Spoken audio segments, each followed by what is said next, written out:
And he's here today to tell you a different story. Come on. Good morning.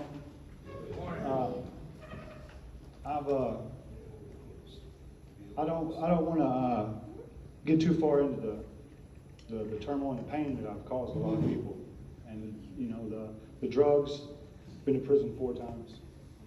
I've done a lot of bad things I'm not proud of, really. And you know, God did something to me. He's changed me, and this is what's helped me right now. It's Revelation 12:11. It says, "They triumphed over him by the blood of the Lamb and by the word of their testimony." I know what God has for me.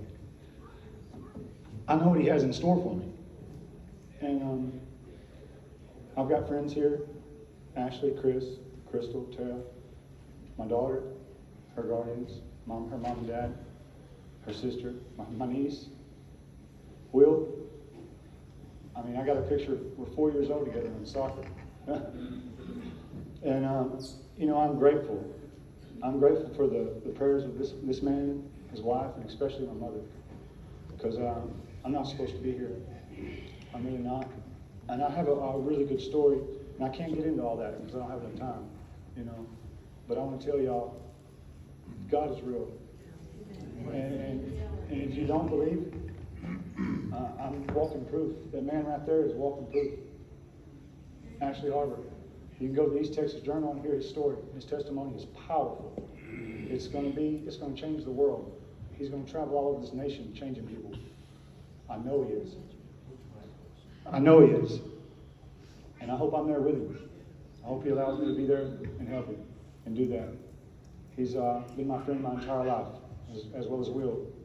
And, you know, I started using drugs at the age of 12. I was smoking marijuana, which is the gateway. I don't care if they legalize it or what they say. Marijuana is a drug, and it will take you to a road and a pathway that you don't want to go. And I started intravenously using drugs at the age of 15 and did it for 20-something years.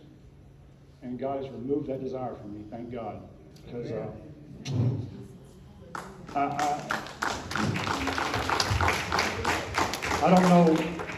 don't know how to explain it in words. I know this. I know that if He can change me and He can change my father, He can change anybody. I know that. And like Brother White said, it's not going to be easy. And the devil's out there. He's waiting. He's going to work through people. He's going to work through attitudes. He's going to work through everything. And where I'm going is not an easy program. I'm going on my own. It's not court ordered or anything. I'm doing it on my own to better myself, so I can be there for my family. So I have a family. So I can, most importantly, spread the love of Jesus Christ to other people. Because without that love, I would be that duck under the water, you know. And I surrendered. I finally surrendered. It took a long time to get to where I'm at. And for 22 years, you know, and my mother and Teresa have been trying to get me in the Teen Challenge, and I ran every time because I wanted to go do stuff that I wasn't supposed to do.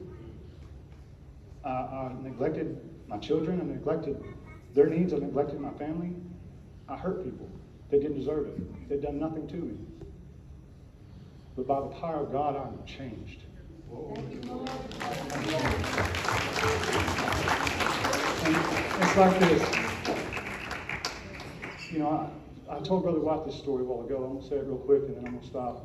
But in Acts, Paul gets arrested. He goes before the officials, and they say they want to kill him, really, pretty much, and beat him and stone him, which he probably was beat and stoned.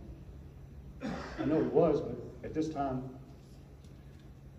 he tells them, "I was born in Rome. You've got to take me back to Caesar. I have to have a trial before Caesar." And so they're going to, after his 3rd missionary journey, he was arrested, put in prison. He's shackled up with all these other inmates.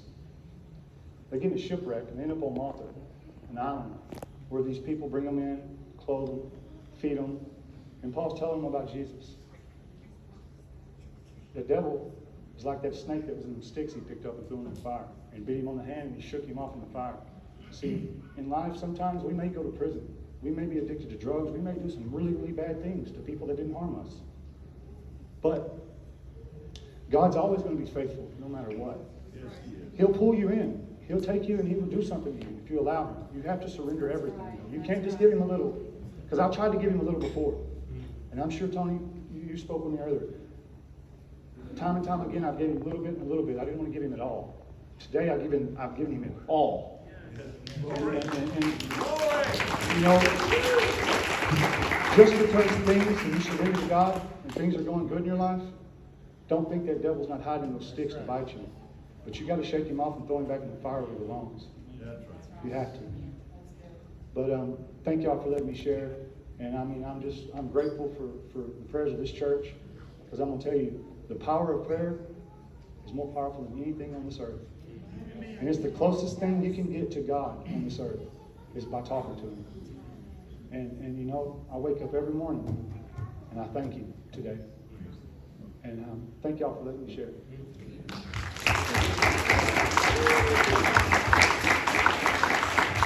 Go ahead, stand on if you want to. Doing it for Jesus. Doing it for Jesus. Amen. How many times in prison? 4. 4 times in prison. 15 felony convictions. 15 felony convictions. And I'm supposed to be under the prison right now. And I'll tell you what, I wasn't supposed to get out until September of 1st, 2022. And God opened some doors.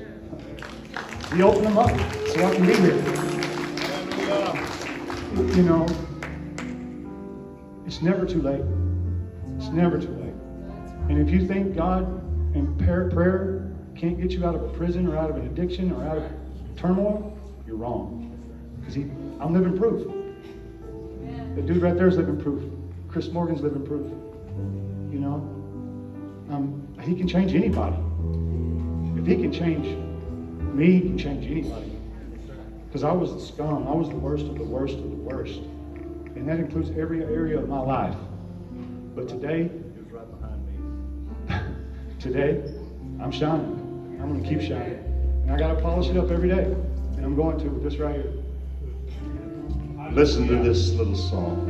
You're going to like it. Come on, sing it.